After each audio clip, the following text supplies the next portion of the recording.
हिमाचल प्रदेश में कांग्रेस की सरकार ने आज दूसरा बजट प्रस्तुत किया है और मुख्यमंत्री सुखविंदर सिंह सुक्खू जी ने जिस प्रकार से बजट में फिर से झूठ बोलने का प्रयत्न किया है, लोगों को गुमराह करने का प्रयत्न किया है, मैं मानता हूं कि अब की बार इसमें वो सफल नहीं होंगे।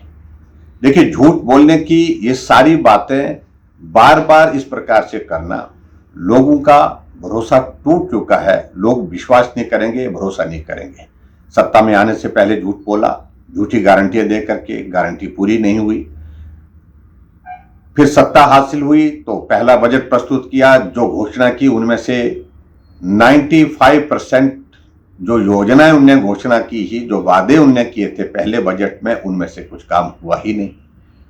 और उसके बाद अभी हाल ही में इस बजट में जो मुख्यमंत्री जी फिर से झूठ बोल करके लोगों को गुमराह करने की दिशा में प्रयत्न कर रहे हैं, क्योंकि उनको अच्छी तरह से मालूम है कि लोकसभा का चुनाव आने वाले समय में है, तो लोकसभा के चुनाव से पहले फिर झूठ बोल करके गुमराह किया जाए, तो मैं समझता हूं कि हिमाचल प्रदेश की जनता इसको सिरे से नकारेगी, सिरे से खारिज करेगी।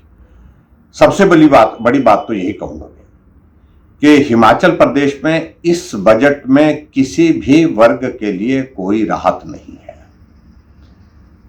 कर्मचारियों की अगर बात कहते हैं, कर्मचारी हितैषी की बात उनने कही, अभी तक इस बजट में कोई उस बात का जिक्र नहीं है।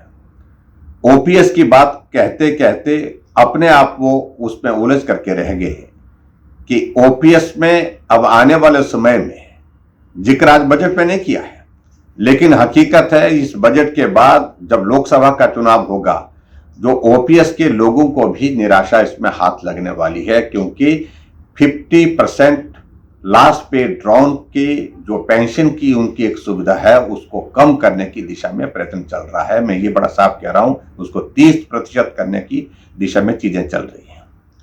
और दूसरी बात, क्या ये सत्य नहीं है कि जहां पूरा साल वो कोसते रहे हिमाचल प्रदेश में पूर्व सरकार को कि भारतीय जनता पार्टी की सरकार ने ऋण लिया। आपने तो हिमाचल प्रदेश में ऋण इस कदर लिया कि तमाम रिकॉर्ड तोड़ दिए। 14 महीने में 14,000 करोड़ रुपए का ऋण लिया, जिसको खुद उन्होंने आज स्वीकार किया अपने बजट में, अपने बजट स्पीच में भी। इसके अलावा आगे बढ़ करके हम इस बात को अगर देखें, आज आप बहुत ज्यादा कह रहे हैं कि एमएसपी आपने दूध के लिए सुनिश्चित कर दी। अरे, आपने वादा तो ये किया था कि गाय का दूध 100 रुपए लीटर और गाय का दूध 80 रुपए लीटर और भैंस का दूध 100 रुपए लीटर, लेकिन अभी जो पिछली घोषणा की है उसके हिसाब से दूध की कीमतें अभी तक मिल नहीं रही है। आज आपने फिर घोषणा कर दी कि 45 रुपए लीटर गाय का दूध और 55 रुपए भैंस का दूध, इस बात को सुनिश्चित करेंगे। लेकिन घोषणा करने के बाद मेरा मुख्यमंत्री जी से इस बात के लिए भी आग्रह है कि कम से कम उनको लागू भी करो, उनको उस दिशा में आगे बढ़ाने के भी प्रयत्न करो। आपने हिमाचल प्रदेश में हजारों संस्थान चले हुए, खुले हुए संस्थान बंद किए हैं, उसके लिए कोई आपने जिक्र नहीं किया। आपने हिमाचल प्रदेश में इस बात के बारे में कोई जिक्र नहीं किया कि आपने रेवेन्यू जनरेट करने के रास्ते क्या होंगे। अब बातें तो कह रहे हैं आपकी, हमारा एक्साइज पॉलिसी के अंतर्गत हमारे हिमाचल प्रदेश में बहुत बड़ा इंक्रीज आ रहा है, लेकिन हकीकत क्या है? 10 और 11% की ग्रोथ तो हर साल पहले भी आती थी, अब की बार वो 12% तक आ गई है, 12% से ऊपर जा नहीं रही है। और ऐसी सूरत में लोगों को फिर झूठ बोलने की बात कर रहे हैं, तो मैं समझता हूं कि ये उचित नहीं होगा।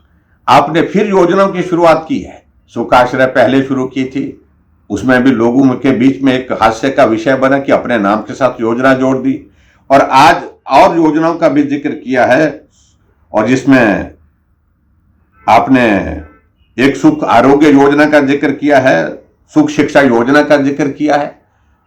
फिर अपने नाम के साथ योजनाओं का जिक्र करने से लोगों को उसका लाभ नहीं मिलता है, जब तक योजनाएं लोगों तक पहुंचाने के लिए काम ना किया जाए।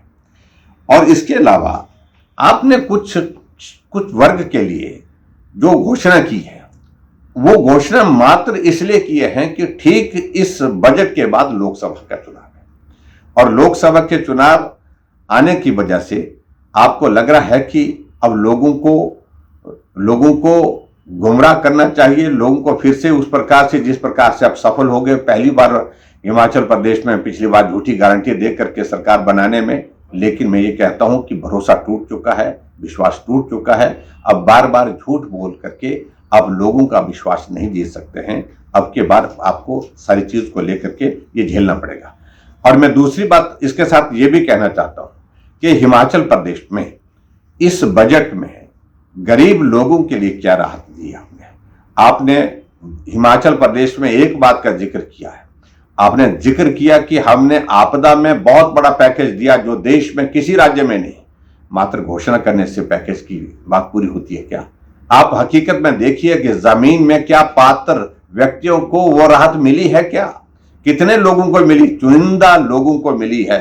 आज भी जो लोग बेघर हुए पड़े हैं आपदा के कारण, अभी तक उनके केसेस ही नहीं बन पाए हैं, उनको राहत मिली नहीं। और आप चुन चुन करके राहत अगर दे रहे हैं तो अपने पार्टी के, अपने दल के लोगों के लिए दे रहे हैं। इस बात को लेकर के भी कोई बात छिपी नहीं है, आंकड़े आपके सामने आ रहे हैं।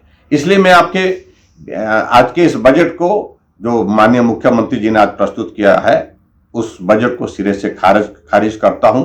बेरोजगार सड़कों पर धरने पर बैठे हैं, आउटसोर्स कर्मचारी जो नौकरी पर लगे थे नौकरी से निकाल करके वो धरने पर बैठे हैं, कर्मचारी समय पर सैलरी ना मिलने वाले हैं, चाहे वो HRTC है, चाहे वो HPTDC है, चाहे वो हिमाचल प्रदेश इलेक्ट्रिसिटी बोर्ड के कर्मचारी